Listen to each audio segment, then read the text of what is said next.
Hey everyone, this is going to be episode 6, part 2, where we finish the car and take a road test. Enjoy it.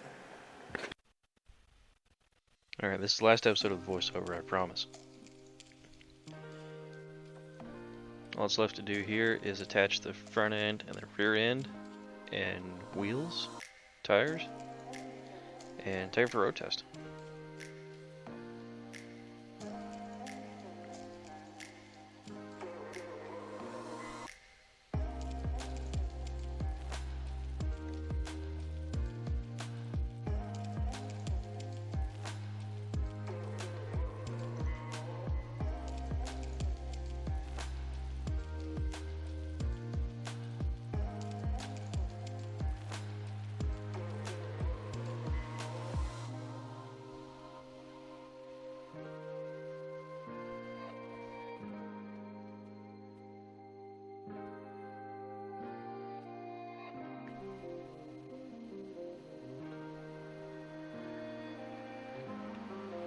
In the back, if I remember right, there are 4 screws that hold it to the chassis, and the front has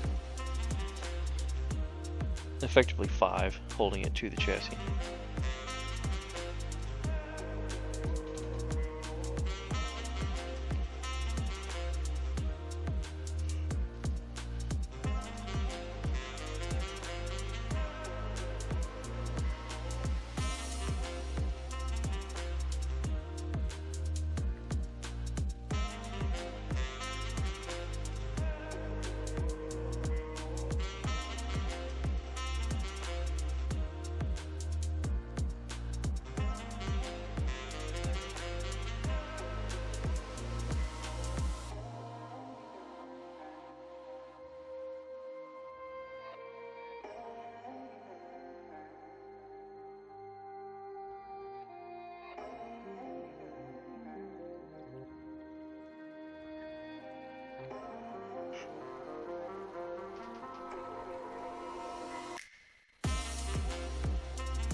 The top piece I put on, it's got 3 screws that goes into the chassis, whereas everything else only has 2 screws.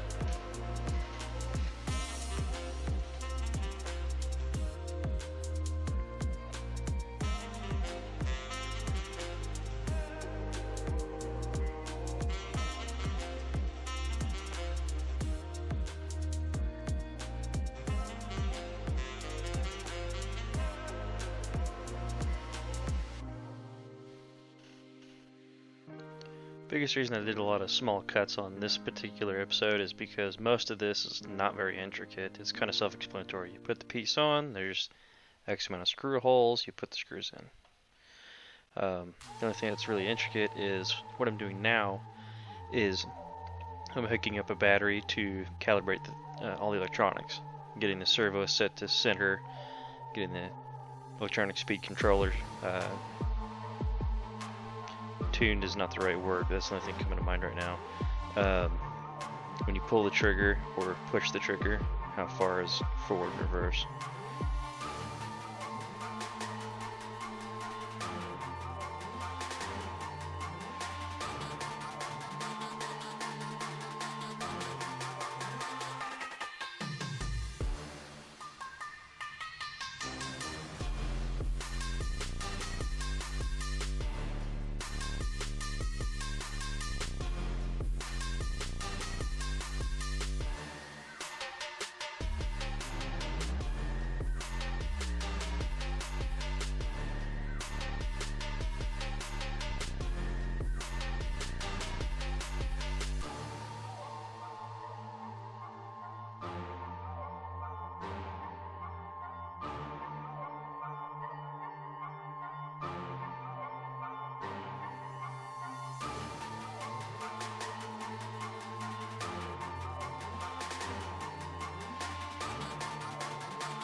Dropped a battery and decided, you know what, my foot's a good enough apparatus to pick it up with.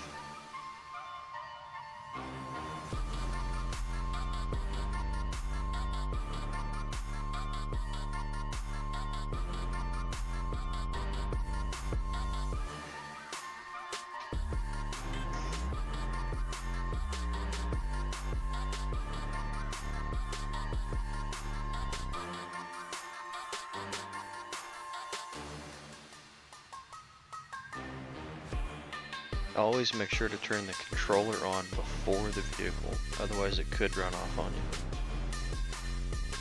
That's also the reason I left the tires off at this particular point, is if it decided to spin up, it's sitting on the chassis, not tires.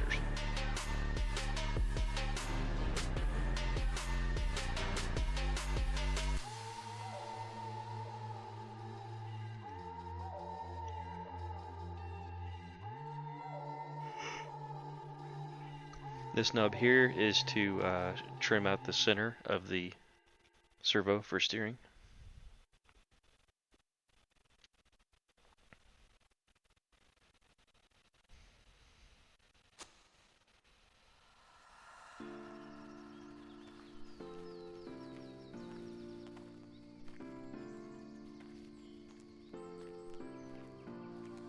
That's it. It should be done.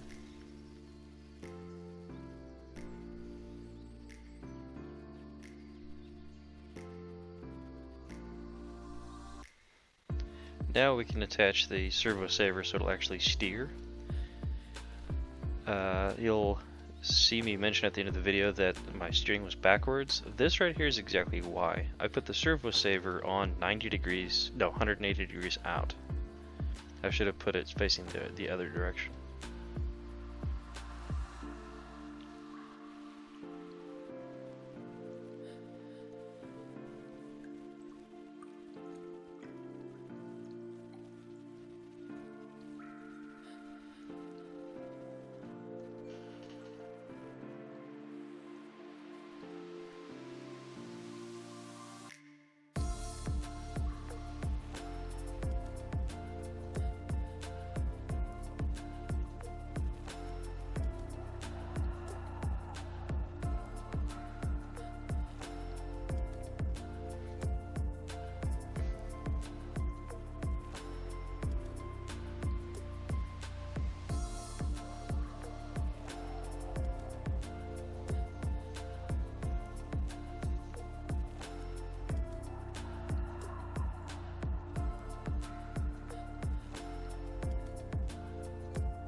Right here, I'm turning it back on to double check to make sure nothing is binding in the steering, at which point I should have realized I had it on backwards, but I was probably a little too excited to get a road test done.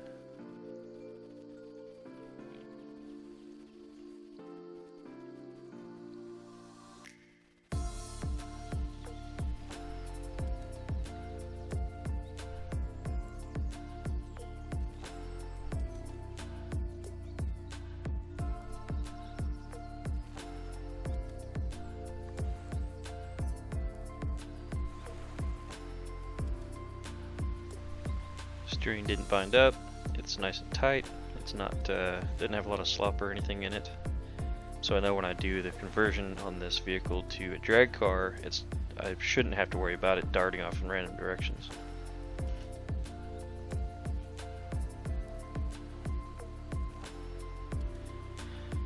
These two wires go to the motor. There's going to be a little hole in this shock tower that it goes through, and that keeps it up and out of the way of everything.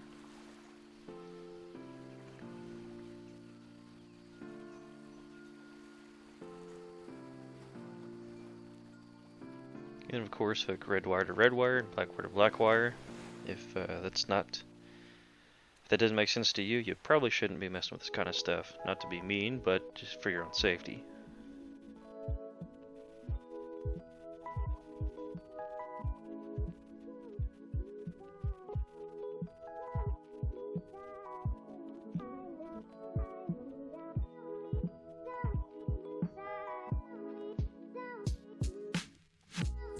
Here I'm testing to make sure the motor turns, transmission's not binding up, and the hubs are spinning.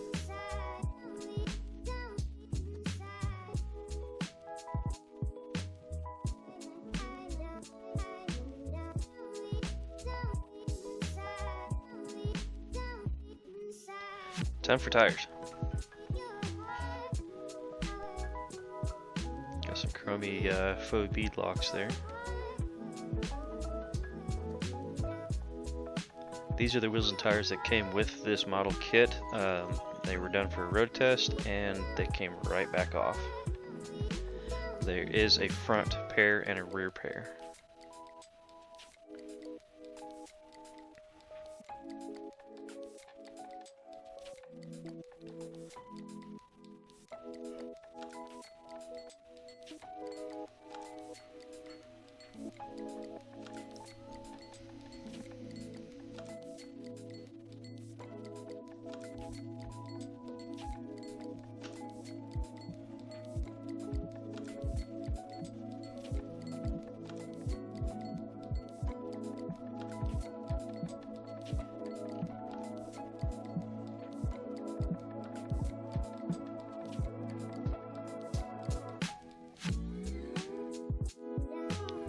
Kind of wobbly. I'll probably make some other spindles that are a little bit tighter tolerance so that they're not kind of flopping around.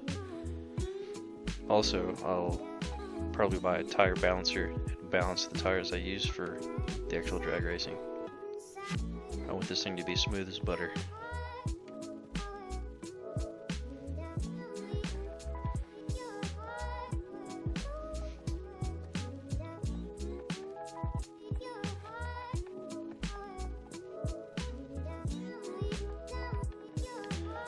It's the factory body that came with this model kit, and I think what I may do is I'll paint it up and possibly do a giveaway with it.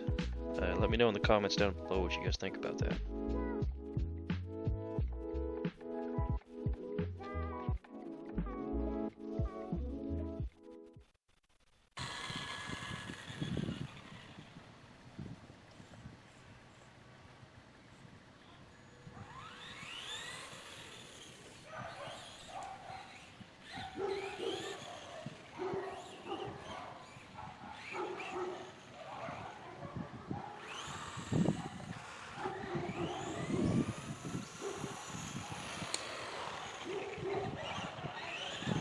It is also wise to do most people recommend a water break-in on a brushed motor.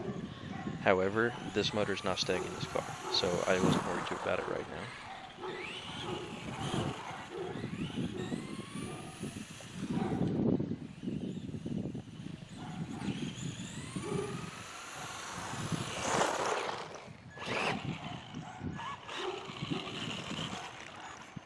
My steering is backwards. I'll have to figure out what's going on with that.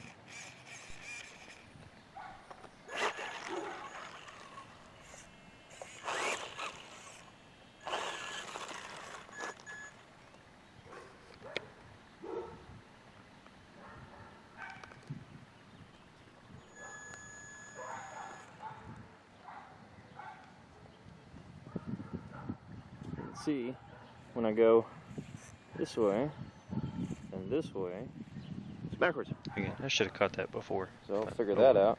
But apart from that, road test is good. Hey everyone, thanks for watching. Like, comment, subscribe, and come back next week for, let's just say we're going to rip this thing apart already. Yes.